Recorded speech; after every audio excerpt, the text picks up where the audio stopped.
Nous devons parler maintenant de la famille dans la ronde des générations et je le ferai, si vous voulez, comme un essai de réflexion sur le rôle de l'État à la lumière de la doctrine sociale de l'Église dans ces questions de famille, jeunesse et vieillesse. Le point de départ, c'est la subsidiarité, qui est une des constantes de la doctrine sociale de l'Église. Dans le livre sur le compendium de la doctrine sociale de l'Église, on trouve cette affirmation présente dès la première grande encyclique sociale. La subsidiarité figure parmi les directives les plus constantes et les plus caractéristiques de la doctrine sociale de l'Église.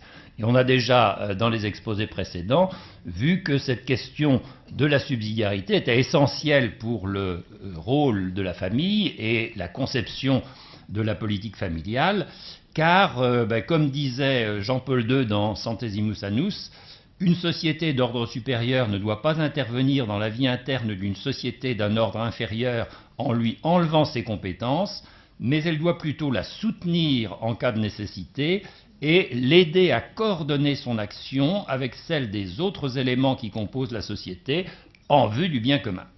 Alors, comment organiser ce soutien en cas de nécessité, cette coordination de l'action entre les différents éléments de la société et particulièrement la famille et les autres? Pour le comprendre, je crois qu'il faut se référer à un élément de la relation qui existe entre justice et charité, tel que Benoît XVI l'a résumé dans Caritas in Veritate. Je vous cite la phrase qui me paraît clé: « Je ne peux pas donner à l'autre du mien sans lui avoir donné d'abord ce qui lui revient selon la justice. Qui aime les autres avec charité est d'abord juste envers eux. » Or, dans le domaine des relations entre l'État et la famille, nous sommes constamment confrontés à ce problème que l'on traite comme des questions, alors non pas de charité, mais l'équivalent politiquement correct de la charité, c'est-à-dire la solidarité. On traite sous forme de solidarité des questions qui relèvent en fait de la justice. Et de la justice dans l'échange, c'est-à-dire, comme le pape le disait, n'est-ce pas, je ne peux pas donner à l'autre du mien sans lui avoir donné d'abord ce qui lui revient selon la justice. Il s'agit bien là de justice commutative, c'est-à-dire que si la famille apporte quelque chose, ça n'est pas au titre d'une assistance qu'on peut en justice lui rendre quelque chose, c'est au titre simplement de la justice. Quand on a donné, on peut à juste titre recevoir. Donc les questions d'échange vont être au centre évidemment de cet exposé, et plus particulièrement les échanges entre générations successives. Il constitue un champ important d'application de cette parole de Benoît XVI, parce que les échanges ne se limitent pas aux échanges marchands. Nous avons des échanges qui ne sont pas marchands par nature, et notamment les échanges entre générations successives. Il est clair que les parents n'apportent pas quelque chose à leurs enfants comme nous apportons quelque chose à une entreprise sur le marché du travail. Ça n'est pas un échange marchand, mais néanmoins c'est un échange. Il y a de nombreux signes qui nous permettront de le voir. Alors je voudrais terminer cette introduction en disant que, au fond, cette façon de voir les choses n'est pas spécifique, n'est pas exclusive de l'Église catholique. Et je prendrai un exemple chez Pierre-Joseph Proudhon, qui n'était pas particulièrement clérical, comme vous le savez, et qui disait avec une fougue qu'on pourrait d'ailleurs comparer à celle qu'on trouve dans certains livres prophétiques, n'est-ce pas, Amos par exemple, nous n'avons pas besoin de votre charité, nous voulons la justice. Et je crois que ce discours pourrait très bien se trouver dans la bouche des familles et de ceux qui les représentent. Ce que nous allons voir, c'est qu'il y a dans la façon dont sont conçus les échanges entre générations successives dans notre pays, un véritable problème de justice à propos du rôle de la famille. Le rôle de la famille n'est pas reconnu à sa juste valeur dans ces échanges entre générations successives. Et nous verrons d'ailleurs que ce n'est pas sans rapport avec l'exposé philosophique de grande qualité qui nous a été fait, où on nous a parlé notamment d'androgénéité, car en fait le cœur du problème se situe dans un phénomène d'androgénéité, mais non pas physique, économique, c'est-à-dire une confusion entre la notion de créance et la notion de dette, le fait qu'un même droit apparaisse tantôt comme une créance, tantôt comme une dette, exactement comme chez un hermaphrodite, il y a à la fois le sexe masculin et le sexe féminin. Nous partirons, si vous le voulez bien, du théorème de Sauvy. C'est un des théorèmes les plus incontestables de toute la science économique, qui se résume de la manière suivante: nous ne préparons pas nos retraites par nos cotisations, mais par nos enfants. Sauvy a dit cela dans les années 1960, au moment où la fécondité en France commençait à baisser, au milieu des années 60, et où il poussait quelques cris d'avertissement pour dire si cette baisse se poursuit longtemps, nous aurons des problèmes avec nos retraites. Les problèmes, effectivement, sont arrivés. Pourquoi disait-il cela? Eh bien, tout simplement parce que les cotisations que nous versons dans un régime par répartition sont distribuées immédiatement aux retraités et par conséquent, elles ne servent à rien à ceux qui les ont versées. On ne peut pas avoir le beurre et l'argent du beurre, donc les cotisations, elles sont dépensées. Sauvy, d'ailleurs, avait répondu un beau jour à une journaliste qui lui disait « Mais qu'est-ce que vous nous embêtez à nous parler toujours des enfants? Moi, j'ai payé mes cotisations, j'aurai droit à ma retraite. » Et Sauvy lui répondait « Madame, vous imaginez que vos cotisations, on les met dans une tirelire pour vous les restituer un jour? Pas du tout, figurez-vous, on me les donne à moi. » Il était déjà retraité, il était jeune retraité à cette époque, et il disait « Je les utilise fort bien, j'aime bien voyager, par exemple, etc. Mais ne comptez surtout pas en retrouver un sou quand vous serez à mon âge. Ce sur quoi vous pourrez compter, c'est sur les enfants qui naissent aujourd'hui. C'est eux qui vous payeront votre pension. » Donc c'est vraiment un théorème incontestable. Or, quand on regarde la façon dont fonctionnent juridiquement nos systèmes de retraite, nous nous trouvons devant quelque chose de totalement différent. On dit aux gens, non pas vous allez avoir des droits à la retraite parce que vous avez élevé des enfants, vous contribuez financièrement à élever des enfants qui ne sont pas les vôtres. On dit, on va vous donner les droits à la retraite parce que vous avez cotisé en faveur des retraités. Donc nous sommes dans le mensonge du point de vue économique. Le droit ne correspond pas à la réalité de ce qui se passe. Dans la réalité, pour qu'un système économique fonctionne, il faut que les bénéfices, si je puis dire, soient apportés à ceux qui ont réalisé un investissement. Dans une société où l'on donnerait des dividendes à des gens qui ont, par exemple, reçu déjà qui ont payé leurs dettes envers la société, aux débiteurs de la société qui ont effectivement versé ce qu'ils devaient, eh bien, qu'arriverait-il aux actionnaires? Les actionnaires seraient lésés. Les débiteurs, une fois qu'on leur a payé, une fois que les débiteurs ont payé ce qu'ils devaient, on ne leur doit plus rien. Pourquoi est-ce que le fait de s'être acquitté de sa dette donnerait droit à toucher des dividendes? Non. Ce sont les actionnaires qui, à juste titre, ayant investi dans la société, vont souhaiter trouver et vont avoir le droit de tenir des dividendes. Or, en matière de retraite, ça n'est pas comme cela que les choses se passent. Les personnes qui, d'une manière ou d'une autre, font qu'il y a des jeunes et que ces jeunes sont capables d'exercer des fonctions dans le marché du travail, ces personnes ne sont pas récompensées. Non seulement elles ne sont pas récompensées, par une sorte de dividende, mais on leur dit les petites choses que l'on vous donne, il y a quelques droits familiaux en matière de retraite, on peut vous le donner sous forme d'annuité, on peut vous le donner sous forme de majoration de pension, mais tout cela, on vous dit, c'est de la solidarité.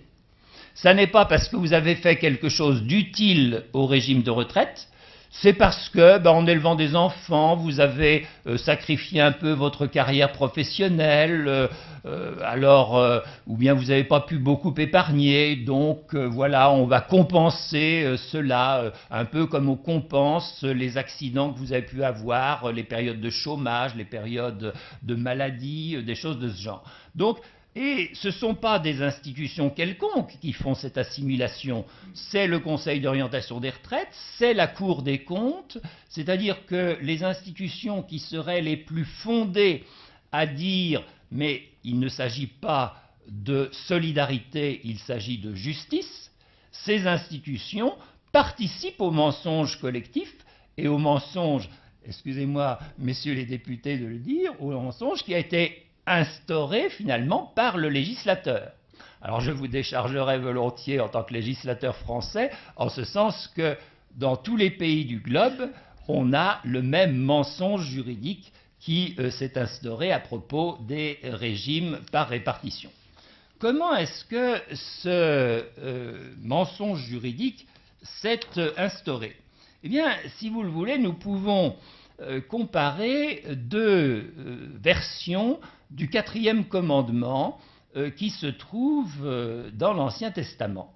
Vous avez une première version dans le livre de l'Exode, donc un livre qui a probablement été écrit au retour de Babylone, et donc vers le 6e, 5e siècle, et qui dit « Honore ton père et ta mère », ça c'est l'essentiel du commandement, « Honore ton père et ta mère, et tu auras une longue vie ».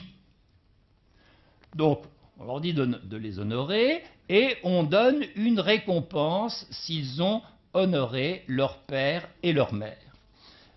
Regardons ce qui se passe quelques siècles plus tard dans le Siracide, un livre sapientiel qui est écrit donc beaucoup plus près de l'arrivée de Jésus. Dans le Siracide, on a ceci: « De tout ton cœur glorifie ton père et n'oublie pas les douleurs de ta mère. Souviens-toi que tu leur dois la naissance. Comment leur rendras-tu ce qu'ils ont fait pour toi ?» Cette fois, il n'est plus question de récompense. Vous voyez l'évolution qui se passe au cours de l'Ancien Testament. Dans un premier temps, celui où le peuple avait la nuque raide, comme nous disent les Écritures, à ce moment-là, on dit aux gens, pour que quand même ils fassent ce qu'ils doivent envers leur père et leur mère, on va leur dire qu'ils auront une récompense. Et puis, quand on a fait un peu de progrès et qu'on est capable de raisonner selon la justice, on leur dit simplement « Souviens-toi que tu leur dois la naissance, comment leur rendras-tu ce qu'ils ont fait pour toi ?» Il n'est plus question de les récompenser, il est question de leur dire « Vous avez reçu, ensuite c'est à votre tour de donner. » Donc, on passe d'une perversion de l'échange, mais qui était nécessaire pour tenir compte de la faiblesse humaine, à une véritable conception juste de l'échange. Tu as reçu, c'est à toi de donner à ton tour en réponse. Cette façon de voir les choses, elle n'existe pas seulement dans le cadre familial. Et si vous le voulez, on peut prendre une figure qui est bien pratique pour les économistes, qui est classique, la Robinsonade. Robinson, sur son île, vous savez comment les choses se passent, il se met à faire ce qu'il peut pour survivre, donc il chasse, il pêche, il cultive un peu, et puis un beau jour il se dit je vieillis, qu'est-ce que je vais faire pour mes vieux jours? Et à ce moment-là, il modifie ses façons de procéder, c'est-à-dire qu'il apprivoise des animaux, il construit un enclos pour les mettre, c'est plus facile, il dit ce sera plus facile quand je serai âgé de tirer parti de ces animaux s'ils sont apprivoisés que s'il faut aller à la chasse. Il fait la même chose sous forme de pisciculture. Et puis il se construit une maison en dur. Jusque-là, il avait une paillote, il fallait la reconstruire pratiquement chaque année. Et il dit, une fois que je serai âgé, comme ça j'aurai une maison, j'aurai pas besoin de refaire les travaux sans arrêt. Ça, c'est la retraite par capitalisation. On investit dans ce qui est des procédés de production et dans ce qui est du dur, des dispositifs pour produire. Et puis un jour arrive vendredi. Bon, appelé vendredi parce qu'il arrivait un vendredi. Et ce vendredi, c'est un sauvage, un bon sauvage, c'est-à-dire qu'il n'est pas bête du tout, mais il ne sait rien. Son cerveau est une terre vierge et Robinson se dit, eh bien, ce jeune sauvage, voilà quelque chose de providentiel, je vais lui apprendre ce que moi je sais, je vais lui apprendre à chasser, je vais lui apprendre à s'occuper des animaux qu'on a apprivoisés, je vais lui apprendre à cultiver, etc. Et quand je serai bien vieux, eh bien, il me rendra l'appareil, il cultivera et il me donnera une partie de ce qu'il aura récolté. Donc, voilà exactement comment les choses se passent dans le monde économique. Simplement, dans la Robinsonade, nous n'avons pas une vraie famille. Il y a Robinson qui est en quelque sorte adopté par un père célibataire qui ensuite lui rendra l'appareil. Bon, fort heureusement, dans le monde normal, ce sont au sein des familles que cela se produit, et pendant des centaines d'années, et encore dans une bonne moitié des contrées que porte notre planète, c'est ce qui se passe. Ce sont les enfants qui doivent prendre en charge leurs parents âgés. Dans de nombreux pays du monde où il n'y a pas de système de retraite comme nous les avons dans nos pays européens ou d'Amérique du Nord, etc., eh bien, c'est comme cela que les choses se passent. Alors ça peut différer selon les pays. Dans certains pays, c'est le fils aîné qui est plus particulièrement chargé de ce genre de choses. Enfin, des différences selon les pays, mais ce sont toujours les enfants qui sont en charge de s'occuper de leurs parents âgés. Donc on a un système de répartition qui fonctionne au sein de la famille et qui fonctionne pas si mal. Quand même, pas parfaitement, et c'est la raison pour laquelle les choses ne sont pas restées indéfiniment au sein de la famille. Quel est le problème quand l'échange intergénérationnel se passe au niveau de la famille? C'est que d'abord, vous pouvez ne pas avoir de famille, enfin je veux dire ne pas avoir fondé une famille, être resté célibataire et sans enfant. Donc à ce moment-là, le système ne fonctionne pas. Deuxièmement, et surtout dans des périodes où la mortalité était importante, vous pouvez avoir des enfants, mais ils peuvent mourir jeunes. Avant que vous-même n'ayez besoin qu'ils vous entretiennent. Ensuite, vous pouvez avoir un seul enfant et ça sera très lourd pour lui de vous entretenir, alors qu'à côté, des gens auront 5 ou 6 enfants et qui les entretiendront beaucoup plus facilement. Et puis, vous pouvez décéder assez tôt et vos enfants n'auront pas à s'occuper de vous pendant bien longtemps. Mais vous pouvez aussi vivre très longtemps et à ce moment-là, ils vont avoir une charge beaucoup plus lourde. Bref, la famille n'est pas quand même un lieu absolument idéal pour réaliser cet échange intergénérationnel. Donc, il n'était pas anormal qu'un échelon supérieur du type de l'État se mette à organiser, à réaliser une intermédiation entre les générations successives, de manière à ce que les jeunes rendent aux plus âgés ce qu'ils avaient reçu d'eux.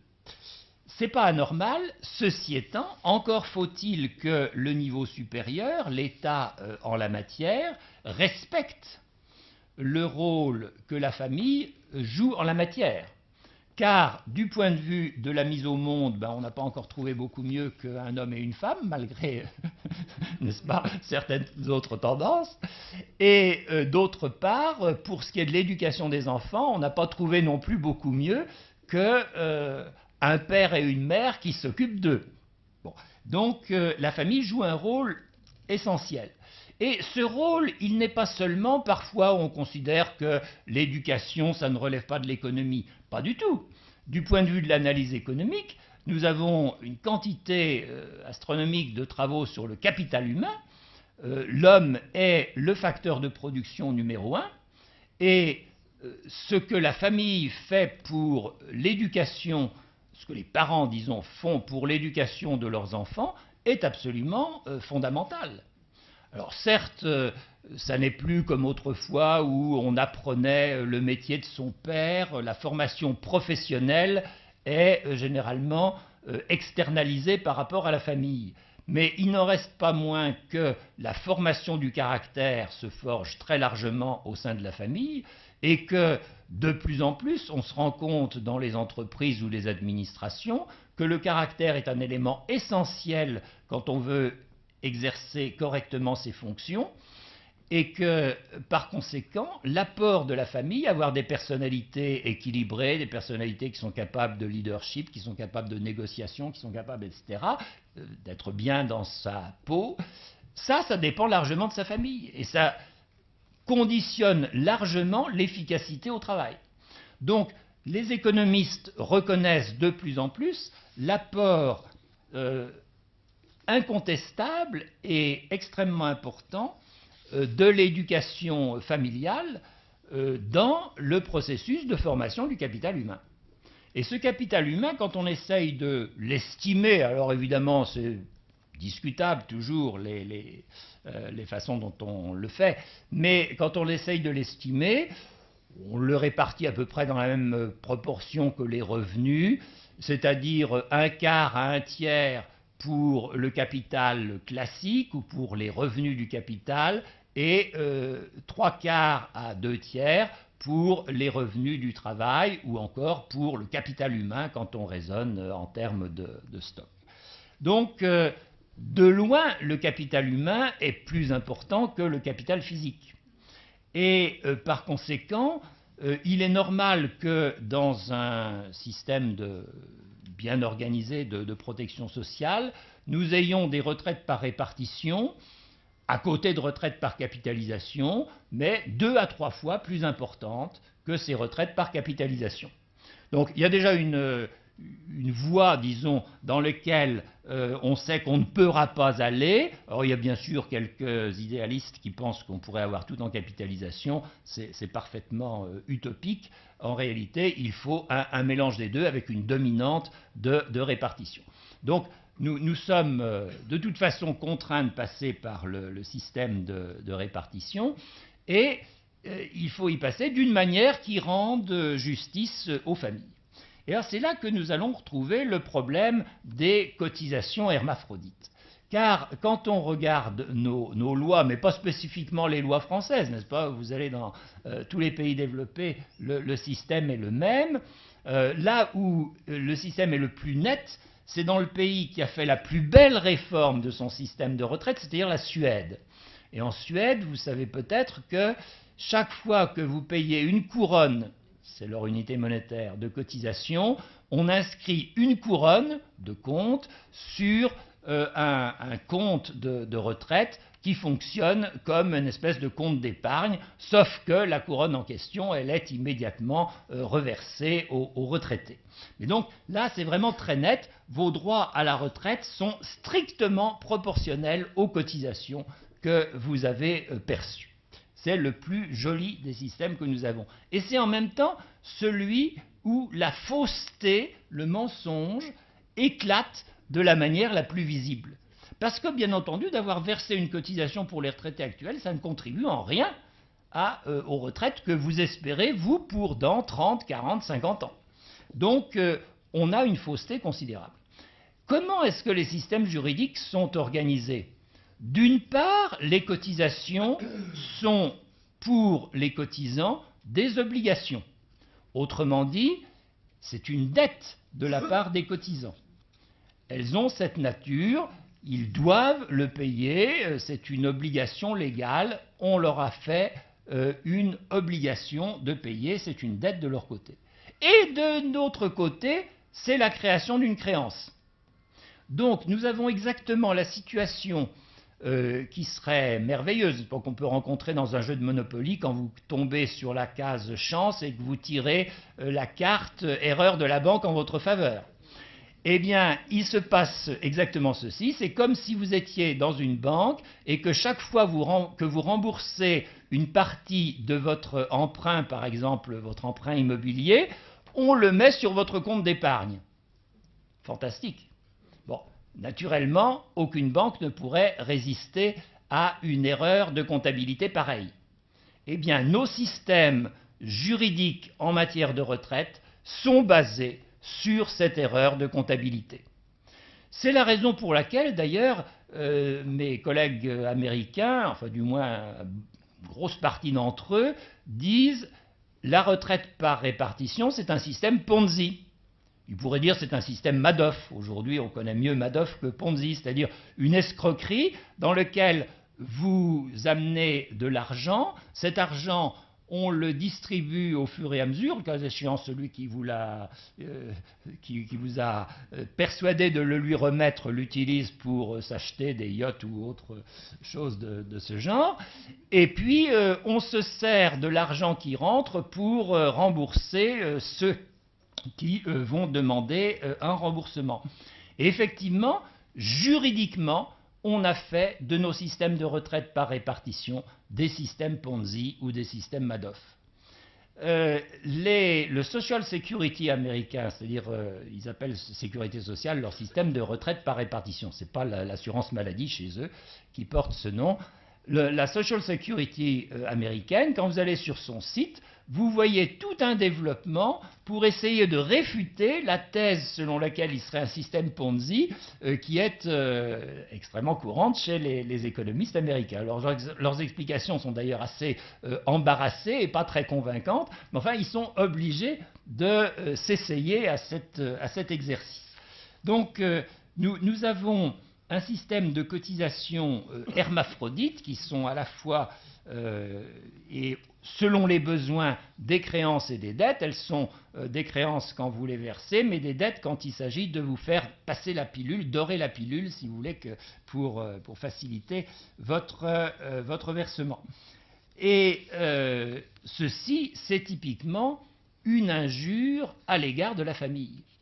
C'est une injure à l'égard de la famille puisque on attribue aux cotisations qui sont versées les bienfaits qui en réalité ont été réalisés par les parents en élevant leurs enfants. Alors pas seulement par les parents, parce que bien entendu, quand vous payez des impôts qui servent à financer la formation initiale, vous jouez le même rôle que les parents. Quand vous payez des cotisations ou des impôts qui vont servir à payer des prestations familiales, là aussi, vous participez à l'effort des parents. C'est les parents qui ensuite feront les dépenses pour les enfants, mais c'est vous qui les aurez financés, donc c'est normal que vous en tiriez un bénéfice. On pourrait étendre sur 2 ou 3 autres points.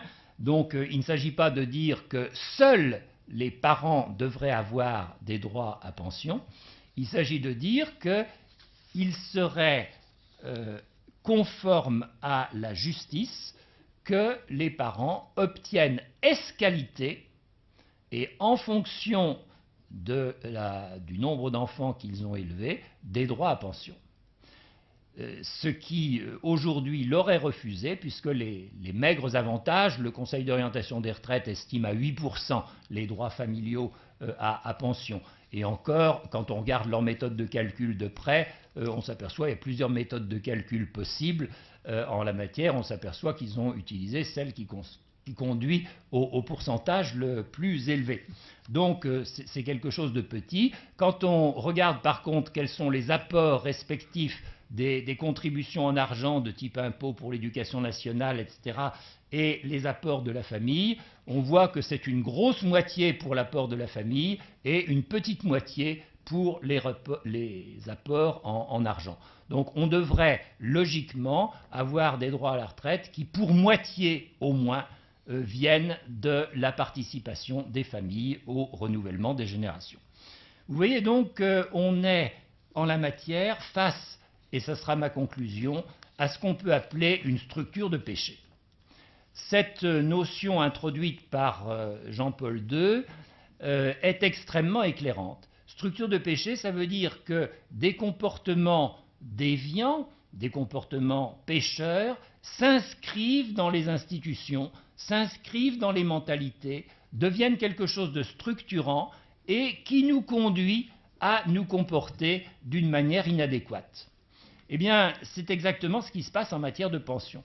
Quand vous dites aux gens, vous aurez des pensions parce que vous cotisez pour les personnes âgées, et au fond, plus vous aurez de bons revenus professionnels, ce qui est plus facile évidemment en ayant moins d'enfants, et meilleure sera votre retraite, vous tombez dans ce que mon collègue, l'un de mes collègues appelle DINK, c'est-à-dire Double Income No Kid, deux revenus mais pas d'enfants. C'est la meilleure formule sur le plan individuel pour avoir un maximum de droits à la retraite. C'est-à-dire que ceux qui vont le moins participer à l'avenir des systèmes de retraite sont ceux qui vont le plus en bénéficier. Voilà typiquement une incitation à un comportement de prédateur, à un comportement de profiteur, donc un système qui incite au fond à la malhonnêteté. C'est typiquement ce que Jean-Paul II appelle une structure de péché. Et si nous pouvions établir la famille au cœur de la sécurité sociale sur le plan juridique, comme elle l'est de fait sur le plan économique, au niveau économique, eh bien nous ferions un progrès considérable. C'est peut-être à cela que nous pourrons travailler dans les années qui viennent. Je vous remercie.